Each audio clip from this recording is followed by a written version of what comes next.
ஆமாம் இருக்குமா. இப்போ யோசிப்பாங்கல்ல, யாராக இருந்தாலும் யோசிப்பாங்கல்ல. ரெட் ஜெயின் படம் எடுக்கிறாங்கன்னா இன்றைக்கி வந்து ஆளுங்கட்சியாக இருக்கிறவங்க, அப்படி இருக்கும்போது ஒரு பயம் ஒன்று இருக்கும். இருக்கட்டும், தப்பு இல்லை, அந்த பயம் இருக்கணுங்கிற நான். இந்த பயம் ரெட் ஜெயின் இருக்கிற மாதிரி எல்லா தயாரிப்பாளர்கள் மேலேயுமே இருக்கணும், தப்பு கிடையாது. நீங்கள் வந்து தயாரிப்பாளர்கிட்ட ஏன் பயம் இருக்கக்கூடாதுங்கிறீங்க? அந்த பயம் இருக்கணும். பயம் இருந்தால் தான் நீங்கள் கரெக்டாக எடுப்பீங்க.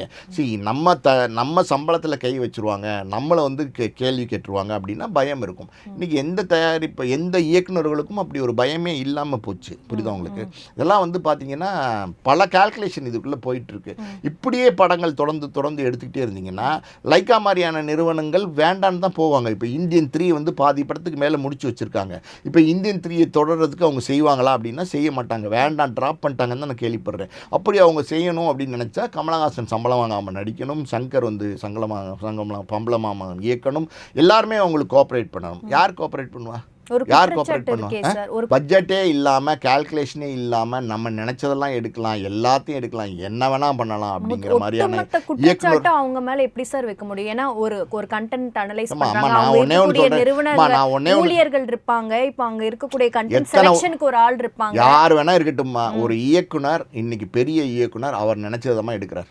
புரியுது உங்களுக்கு? அட்லின்னு ஒரு இயக்குனர் இருக்கார்ல, அந்த இயக்குனர் வந்து 100 படம் எடுத்தார். ராமநாராயணன் ஒரு இயக்குனர், தயாரிப்பாளர். 100 படம், பாம்பு, பள்ளி எல்லாத்தையும் வச்சு எடுத்து சக்ஸஸ் பண்ணி பெரிய இயக்குனராக வந்து தமிழ் சினிமா உலகத்தில் பார்க்கப்பட்டவர். தமிழ் தயாரிப்பாளர் சங்கத்தில் தலைவராலாம் இருந்தவர். புரியுது உங்களுக்கு? இன்றைக்கி அவர் மறைஞ்சிட்டார். அவருடைய மகன் ராமசாமி, அதாவது முரளி ராமநாராயணன், அவர் வந்து மெர்சல்னு ஒரே ஒரு படம் எடுத்தார்.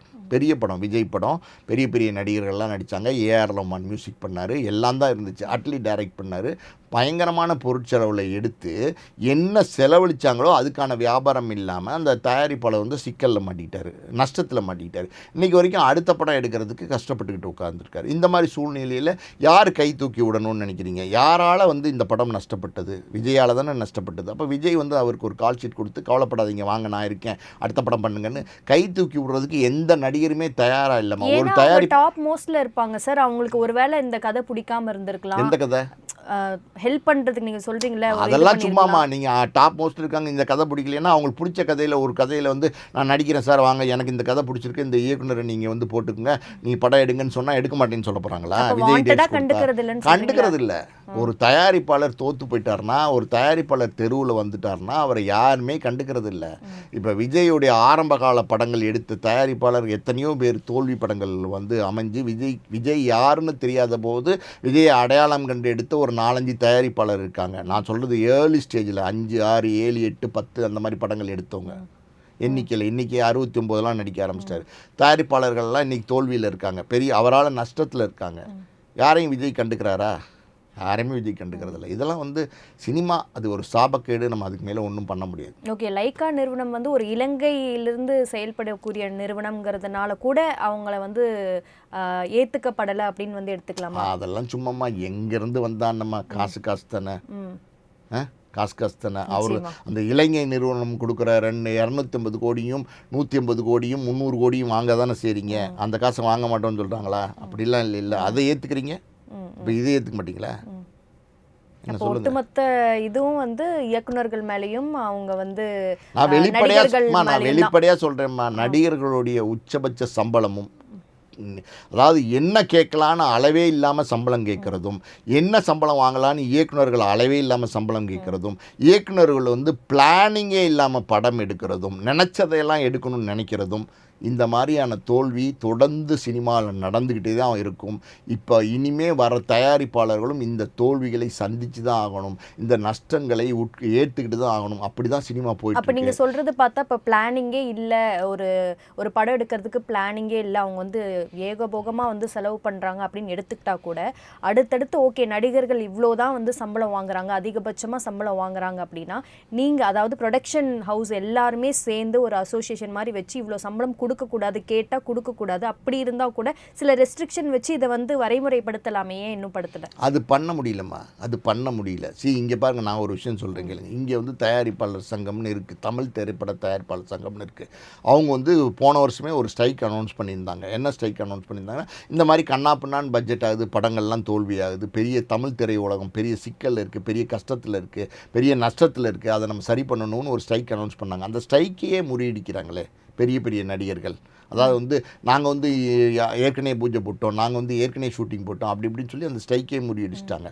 நீங்கள் ஒரு ஆர்டர் போடுறீங்க, ஒரு உதாரணம் சொல்கிறீங்க, விஜய் இல்லைம்மா நான் சொல்கிறேங்க எனக்கு ப்ரொடியூசர்ஸ்க்கு ஒற்றுமை இல்லையெல்லாம் இல்லை.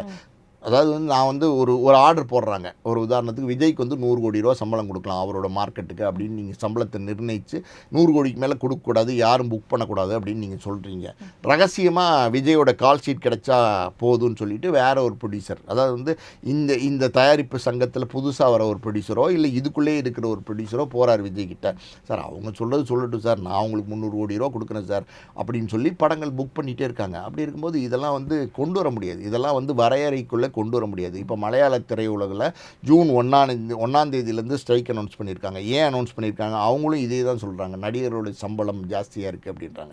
அங்கே நடிகருடைய சம்பளம் மோகன்லால், மம்முட்டி இவங்களுடைய உச்சகட்ட சம்பளம் எவ்வளோ அப்படின்னா 15 கோடி தான். இந்த 15 கோடியே பெரிய சம்பளம்னு அவங்க ஸ்ட்ரைக் அனௌன்ஸ் பண்ணியிருக்காங்க. இங்கே என்னென்னா 300 கோடி 325 கோடி நடிகர்கள் சம்பளம் வாங்க ஆரம்பிச்சிட்டாங்க. நான் இன்னொரு கேள்வியும் கேட்குறேன், 325 கோடி 300 கோடி சம்பளம் வாங்குற அளவுக்கு நீங்கள் என்ன தான் பண்ணுறீங்க? நீங்கள் கொடுக்குறீங்களே இல்லையே, நம்ம கொடுக்குறத விட்டுருங்க, நீங்கள் வாங்குற அளவுக்கு நீங்கள் என்ன தான் பண்ணுறீங்க அதை சொல்லுங்கள். நீங்கள் கொடுக்குறவங்களே விட்டுருங்க. கொடுக்குறாங்க, ஒரு குரூப் கொடுக்குறாங்கன்னு தான் நான் சொல்லிட்டேனே, கொடுக்குறாங்க. இது என்னதான் நீங்கள் சட்டத்திட்டம் போட்டாலும் ஒரு குரூப் போகிறாங்க. பணம் வருதுன்னா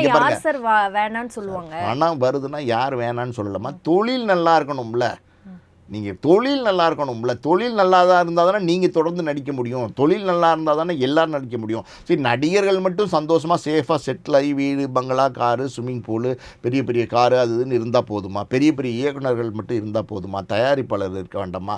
சினிமா துறையை நம்பி இருக்கிற பல குடும்பங்கள் இருக்குது, எடிட் இருக்குது, இது கேமராமேன் இருக்கான், லைட்மேன் இருக்கான், எல்லாம் தான், டச்சப் பாய் இருக்கான், மேக்கப் மேன் இருக்கான், காஸ்டியூமர் இருக்கான், எல்லாம் அவங்களாம் பிழைக்க வேண்டாமா? சினிமா நல்லா இருந்தால் தானே எல்லோரும் நல்லா இருக்க முடியும். சரி, மொத்தத்தில் ஒரு விஷயமா நீங்கள் ஒரு ஆங்கிளில் மட்டும் பார்க்காதீங்க. நீங்கள் வந்து ஒட்டுமொத்த சினிமா நல்லா இருந்தால் தான் அந்த சினிமாவை சார்ந்த சினிமா குடும்பங்கள் இருக்குது பார்த்தீங்களா? ஒரு மேக்கப் மேன்னா அவனுக்கு ஒரு குடும்பம் இருக்குது, ஒரு லைட் மேன்னா அவனுக்கு ஒரு குடும்பம் இருக்குது, ஒரு ப்ரொடக்ஷன் பாய்னா அவனுக்கு ஒரு குடும்பம் இருக்குது. இப்படி இவங்க எல்லாரும் நல்லா இருக்கணும்னா என்ன பண்ணணும்? பொதுவாக வந்து ஒரு விஷயம் இருக்குது அப்படின்னா, இந்த பிஸ்னஸ் இருக்குது இப்படி இருக்குன்னா சில காம்ப்ரமைஸ் பண்ணிக்கணும். அட்லீஸ்ட் நான் என்ன சொல்ல வரேன்னா, நீங்கள் வந்து கேட்குற சம்பளங்களை வந்து தயாரிப்பாளர்கிட்ட வாங்கிக்கோங்க. உங்கள் படங்கள் வந்து நீங்கள் ஒரு 10% நாங்கள் வாங்கிக்கிறோம், இல்லை வந்து 50% எங்களுக்கு மினிமம் கேரண்டி அமௌண்ட்டாக நீங்கள் கொடுத்துருங்க. ஒரு உதாரணத்துக்கு 300 கோடி சம்பளம் பேசுகிற இடத்துல 150 கோடி நீங்கள் கொடுத்துருங்க. இந்த படத்தை நீங்கள் வியாபாரம் பண்ணுங்கள், இந்த படத்தை நீங்கள் ரிலீஸ் பண்ணுங்கள், இதனால் பெரிய வெற்றி அடையுது அப்படின்னா, இப்போ இந்த புஷ்பா மாதிரி படங்கள் 2000 கோடி ஆயிடுதுன்னா அதில் நீங்கள் காசு கேளுங்க, லாபத்தில் எங்களுக்கு இவ்வளோ 50% கொடுங்கன்னு கேளுங்க. ஒரு நியாயம் இருக்குது. கூட வரும், 150 கோடிக்கு மேலே 300 கோடி கூட வரும், வாங்கிக்கோங்கன்ற. நீங்கள் தயாரிப்பாளர் லாபம் சம்பாதிச்சா அவங்களுக்கு கொடுக்கட்டும், வேணான்னு சொல்லலை, சந்தோஷம்தான், நீங்கள் வாங்கிக்கோங்க. நீங்கள் தயாரிப்பாளரே லாபம் சம்பாதிக்காமல் எல்லா தயாரிப்பாளர்களையும் நீங்கள் சினிமா விட்டு துரத்திக்கிட்டே இருந்தீங்கன்னா கடைசியில் உங்கள் நிலைமை என்ன ஆகும்? உங்களை யார் தயாரிக்க வருவா? நீங்கள் என்ன நினைக்கிறீங்க? யாராவது ஒருத்தன் உள்ளே வந்துக்கிட்டே தான் இருப்பான்னு. உண்மையும் கூட, எவனாவது ஒரு பணக்காரன், எவனோ ஒரு பணம் உள்ளவன், நேற்றுக்கு லைக்கா எங்கே எப்போ வந்தாங்க லைக்கா, புரியுதா உங்களுக்கு? இப்போ லைக்கா மாதிரி நிறுவனங்களை இப்போ நீங்கள் அனுப்பிச்சிட்டிங்க. இந்த மாதிரி புதுசாக வந்துக்கிட்டே தான் இருப்பாங்க தயாரிப்பு நிறுவனங்கள். நீங்கள் காசு வாங்கிட்டே தான் இருப்பீங்க. இதுக்கு ஒரு எண்டே இல்லை. இப்போ வந்து 300 கோடி ரூபா சம்பளம் வாங்குற நீங்கள் நாளைக்கு 400னுவீங்க, 500னுவீங்க. இப்போ எண்டு எங்கே இருக்குது? 1000 கோடி ரூபா சம்பளம் கேட்பீங்க. ஒரு படத்துக்கு ஒரு நடிகன் 500 கோடி 1000 கோடி சம்பளம் கேட்டால் என்ன ஆகிறது சினிமா துறை? அப்படி இன்னொரு பக்கம் பாருங்கள், இவங்க என்ன தான் பண்ணுறாங்க சம்பளம் கேட்குறதுக்கு? நான் கேட்ட மாதிரி பதிலே இல்லை. ஸோ இதுக்கு என் கார்டு வருதா இல்லையாங்கிறது பொறுத்திருந்து பார்க்கலாம் சார். நிகழ்ச்சிக்கு வந்து இணைந்தவைக்கு நன்றி சார். நன்றிம்மா.